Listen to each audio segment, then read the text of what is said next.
Dobro večer. Je li, molim vas, možete ukratko reći nešto o sebi? Može. Evo, ja sam Damir Tomljanović, dolazim iz Zadra, znači šef sam u restoranu Foša u Zadru. Divno. I kakav je koncept vašeg restorana? Pa to je koncept koji bi nazvao entertainment restoran. Drugim riječima, restoran u kojem jedete, zabavljate se, znači, ili ono što je danas popularno reći gastroentertainment. I što je za vas značilo uopće postati kuhar i kako je započela cijela vaša priča? Cijela priča, kako je započela? Pa nema nekakvog logičnog odgovora. Radiš ono što voliš i kamo te život odvede. I vjerujem da je i za vas bilo ovo posebno iskustvo sudjelovanja sa mladim kuharima, turističke ugostiteljske škole. Kako je to za vas bilo iskustvo? Je li nam možete nešto reći o mladim šefovima, jer svi smo jako uživali u ovoj hrani večeras? Pa evo, dolaze nove generacije, novo razmišljanje, nove ideje i usudio bi se reći i neke nove navike. I to je idealno biti otkrit njihova razmišljanja i vidjeti u biti što će oni stvarati u budućnosti i kakve goste ćemo u budućnosti još imati.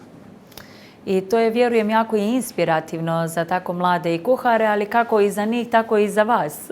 Pa apsolutno. Znači, ja smatram da ego nikad nije dobar u poslu i vi morate biti sposobni cijeli svoj život učiti i na kraju shvatiti da ne znate ništa. Tako da sve je to jedno putovanje u kojem stvarno, ako želite istinski raditi i upoznati ljude, morate jako puno naučiti, pa i od njih najmlađih.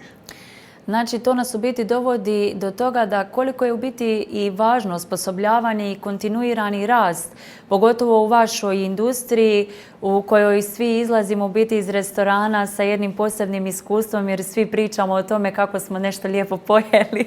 Pa to je to. Ja mislim da je komunikacija ključ svega. Znači, kako između nas kao kolega, tako između komunikacije onoga što želimo prikazati gosta. Drugim riječima, sve je to samo jedan svijet koji se vrti. Tako da, na kraju dana, gost je otišao sa iskustvom, mi smo komunicirali međusobno jezikom, glasom, a prema gostima smo komunicirali jelima i onim što želimo pokazati nas kao nacije ili nas kao sredine koju želimo pokazati što smo mi kroz tanjur koji smo radili. I koje lekcije iz Test Eat projekta mislite da možete implementirati u svom svakodnevnom poslu? Daj šansu mladim ljudima.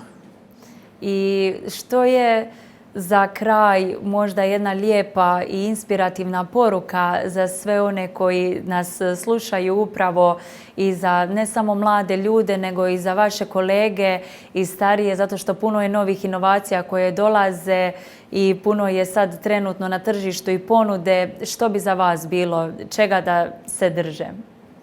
Hrana je univerzalni jezik cijelog svijeta. Ovo je zanimanje u kojem možete doživjeti sve. Samo treba biti otvoren. Hvala lijepo. Hvala.